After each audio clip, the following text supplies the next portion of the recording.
बच्चों आज हम पढ़ेंगे पाठ नंबर 5 उपसर्ग। तो उपसर्ग कौन से शब्द होते हैं जो शब्दों से पहले लगकर उनके रूप में परिवर्तन कर देते हैं, वो उपसर्ग कहलाते हैं। तो आइए जानते हैं उपसर्ग के बारे में। कुछ शब्दांश शब्दों से पूर्व लगकर उनके अर्थ में विशेषता या परिवर्तन ला देते हैं, जैसे कि यहाँ पर है उप प्लस हार, तो क्या बन गया उपहार। निर प्लस धन यानी निर्धन। स्व प्लस तंत्र यानी स्वतंत्र। तो यहाँ पर ये आगे उपसर्ग लगकर इन शब्दों का रूप परिवर्तन किया गया है। तो उपयुक्त शब्दों में हार, धन, तंत्र से पहले क्रमशः उप, निर और स्व शब्दांश लगे हैं। इनके लगने से शब्दों के अर्थ में परिवर्तन आ गया है। इन शब्दांशों का स्वतंत्र प्रयोग नहीं होता है, तो वे शब्द जो किसी शब्दों से पहले जुड़कर उसके अर्थ में परिवर्तन लाते हैं उन्हें उपसर्ग कहते हैं। उपसर्गों का प्रयोग स्वतंत्र रूप से नहीं किया जा सकता है। उपसर्गों का प्रयोग पूर्ण और सार्थक शब्दों के साथ ही किया जा सकता है।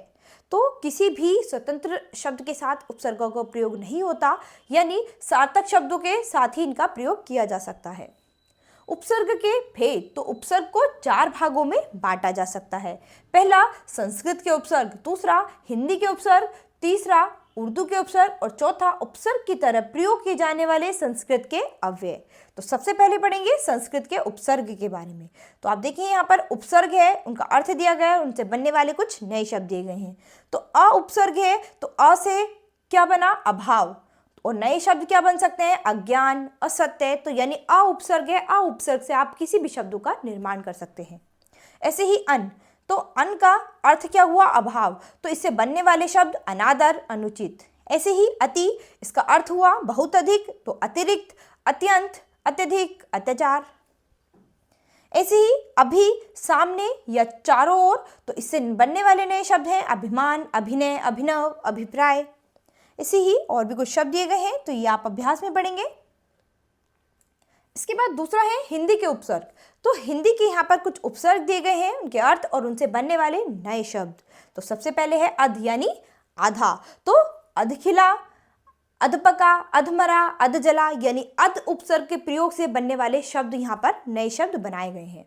ऐसे ही अन उपसर्ग है, तो अन का अर्थ क्या होगा निषेध यानी अभाव, तो इससे बनने वाले नए शब्द क्या होंगे अनजान, अनहोनी, अनपढ़, अनमोल।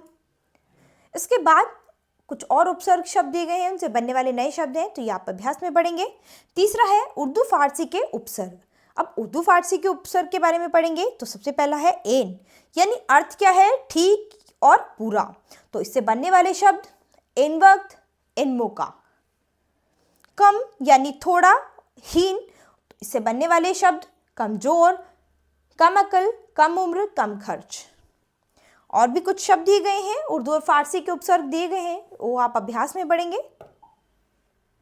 इसके बाद चौथा है उपसर्ग की तरह प्रयोग किए जाने वाले संस्कृत के अव्यय। तो आइए यहाँ पर कुछ उपसर्ग दिए गए हैं, पढ़ते हैं। स्व यानी अर्थ क्या है अपना, और बनने वाला नया शब्द क्या है स्वदेश, स्वतंत्र, स्वराज। सत यानी अर्थ क्या हुआ अच्छा, तो नए शब्द क्या बनेंगे सज्जन, सत्कर्म, सत्संग, सच्चरित्र।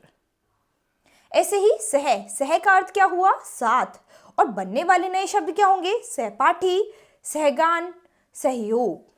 इसके बाद कुछ और शब्द दिए गए हैं, तो ये आप अपने अभ्यास में पढ़ेंगे। तो यहाँ पर पाठ का सार आपको क्या मिला, वे शब्दांश जो शब्द के प्रारंभ में लगकर शब्द के अर्थ में विशेषता या परिवर्तन ला देते हैं उपसर्ग कहलाते हैं। उपसर्गों का स्वतंत्र प्रयोग नहीं होता। तो बच्चों आप जानते हैं उपसर्गों का स्वतंत्र प्रयोग नहीं होता, यानी सार्थक शब्दों के साथ ही इनका प्रयोग किया जाता है। तो आशा करती हूँ आपको यहाँ पर उपसर्ग शब्दों की अच्छे से पहचान हो गई होगी, लेकिन आप अभ्यास में एक बार इन्हें फिर से दोहराएंगे। तो अब हम अपनी नई क्लास में मिलेंगे अपने नए पाठ के साथ। धन्यवाद।